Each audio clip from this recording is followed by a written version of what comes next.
All right, ready to dive deep into some ancient Greek philosophy. Absolutely. Always up for a good philosophical challenge. Today, we're tackling Melissus of Samos. Melissus, now there's a thinker who doesn't get enough attention. I know, right?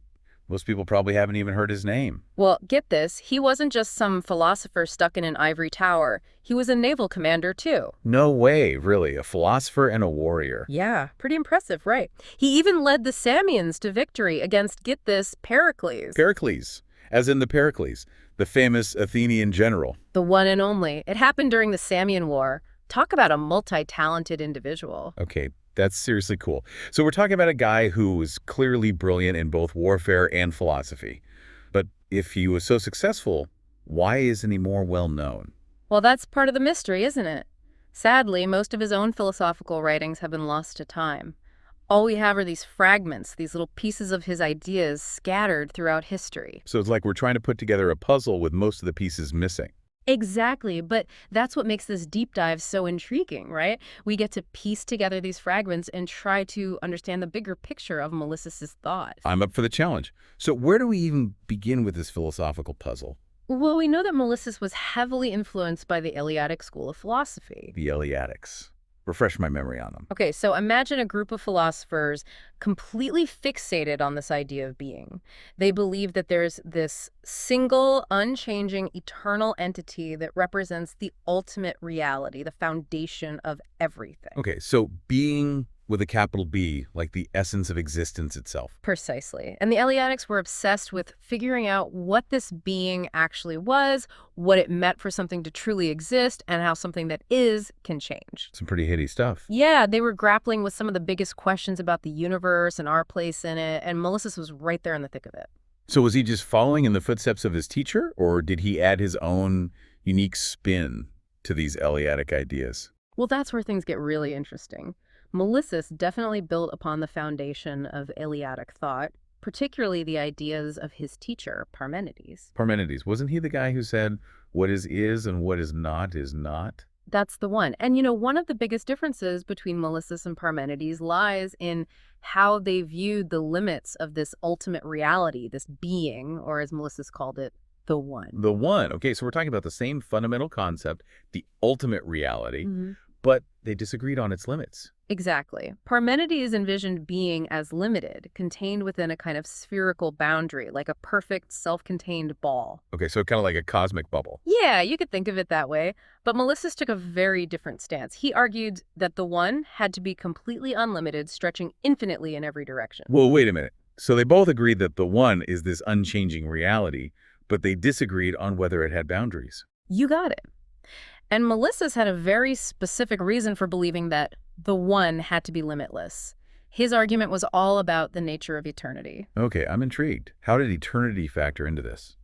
Well, he said if something is truly eternal, it can't have a beginning or an end. Makes sense. Eternity implies timelessness. Right, so limits or boundaries would imply a start and a finish, which just wouldn't work for something that exists eternally. It would be a contradiction. I'm starting to see his logic. So an unlimited one means there's no outside to it, no point where it ends and something else begins. Precisely. It has to be all-encompassing, the absolute totality of existence. Okay, that's a pretty mind-blowing concept. But here's what trips me up a little. If the one is unlimited and stretches infinitely in every direction, wouldn't that mean it's made up of different parts? Great question. That gets to the heart of another key aspect of Melissus's philosophy. His argument for the complete unity of the one. He said any kind of change or division within the one would completely contradict its very nature as a single, all-encompassing entity. To really grasp Melissus's idea of unity, think of like a perfectly smooth sphere. Okay. Like a marble with absolutely no flaws, no bumps, no variations whatsoever. Okay, so picture perfect. Exactly. That's how he envisioned the one, completely unified and utterly indivisible. So no cracks in this cosmic egg, huh? But here's what I don't get. If the one is everything and it's unchanging, how does that explain all the change we see in the world around us? Like everything's constantly moving and changing. That's the million-dollar question, right? Yeah. And Melissus's answer was pretty radical. He argued that the one is totally motionless. Motionless. Yeah, and not only that, he also believed it was incorporeal, meaning it doesn't even have a physical body. Wait, hold on. Motionless and without a body. How can something exist, let alone be the foundation of all reality, if it can't move or take up space? It seems to defy logic. It does sound counterintuitive, I know. But remember, Melissus is building on his ideas of fullness and limitlessness. Right, right. So because the one is completely full and has no boundaries, there's literally no room for it to move or have a physical form. I guess that makes sense. Think about it. Movement needs empty space to move into, right? Yeah. And form needs boundaries to define its shape.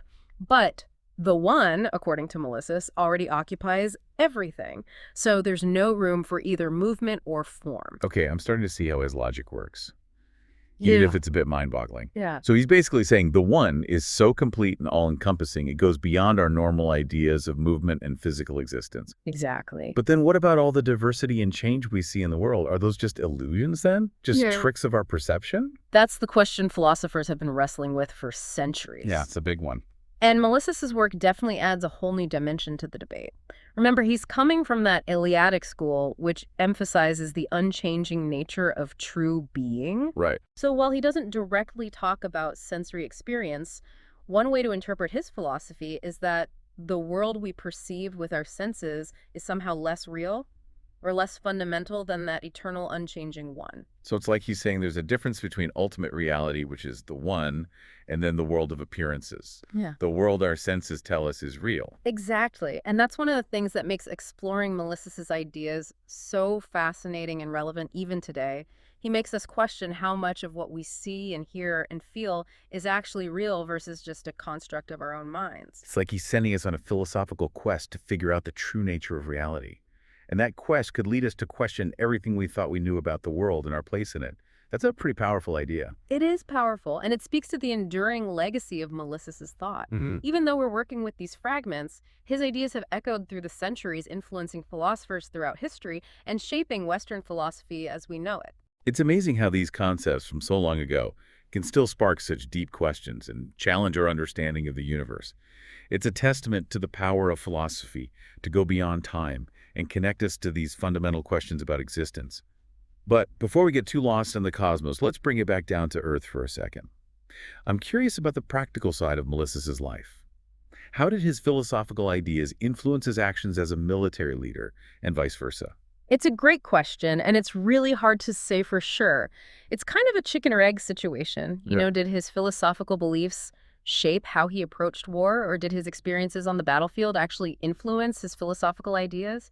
It's tempting to try and connect the dots. Yeah, Like maybe his concept of a unified and unchanging one somehow relates to his leadership style or military strategy. right. Did he see the one reflected in his troops? Mm-hmm. Like the discipline, the unity, the need for one clear strategy to achieve victory. Exactly. Or maybe it went the other way. Maybe experiencing the chaos of battle firsthand solidified his belief in a reality that transcends all the constant change and flux we see in the world around us. Yeah, it's really fascinating to think about. And it adds this whole other layer of complexity to Melissus. It really does. This dynamic pops up throughout history, this interplay between thought and action, between philosophers and the people actually out there doing things. Sometimes the lines get blurry. Individuals like Melissus embody both. Yeah, they're not just thinking about it, they're out there living it. Exactly. Yeah. And it's a good reminder that we can find profound insights in the most unexpected places. Seeking knowledge isn't limited to just sitting in a library. It can come from all sorts of experiences, from contemplating the universe to strategizing on a battlefield. Absolutely. So we've gone pretty deep into Melissus's philosophical ideas today. We've talked about his concept of the eternally unlimited one, his arguments for its complete unity and lack of motion. And we've explored how these ideas impact our understanding of reality perception and even the very nature of change itself. Yeah, and even though we've really only scratched the surface of his ideas, it's clear that Melissus's legacy extends far beyond those fragmented writings we have left. His ideas have had a huge impact on thinkers throughout history, shaped the course of Western philosophy, and sparked debates that continue to this very day. It's amazing to me that even though his philosophy is so abstract, it still raises questions that are deeply relevant to us today. If he's right, and there really is this unchanging eternal reality beneath everything we experience, what does that mean for how we understand our own lives, our place in the grand scheme of things? It's a profound question, and honestly, there's no easy answer. But maybe that's part of what makes exploring these ancient philosophical ideas so captivating. They challenge us to push the boundaries of our understanding, to grapple with questions that might not have clear-cut answers. But ultimately, those questions enrich our understanding of the world and our place in it. It's a good reminder that sometimes it's not about finding the right answers. It's about the journey of exploration, questioning what we think we know and expanding our perspectives. Absolutely. So as we wrap up our deep dive into Melissus of Samos, I'm left with a sense of wonder, a renewed appreciation for the power of philosophy. Who would have thought that exploring the ideas of a philosopher warrior from ancient Greece could be so relevant and thought-provoking even in the 21st century? It really goes to show that the search for knowledge and understanding is timeless. And the ideas of those who came before us can still illuminate our path, inspire us to seek new perspectives and insights. Absolutely. Well said. Thanks for joining me on this philosophical adventure. It was my pleasure. Thanks for having me.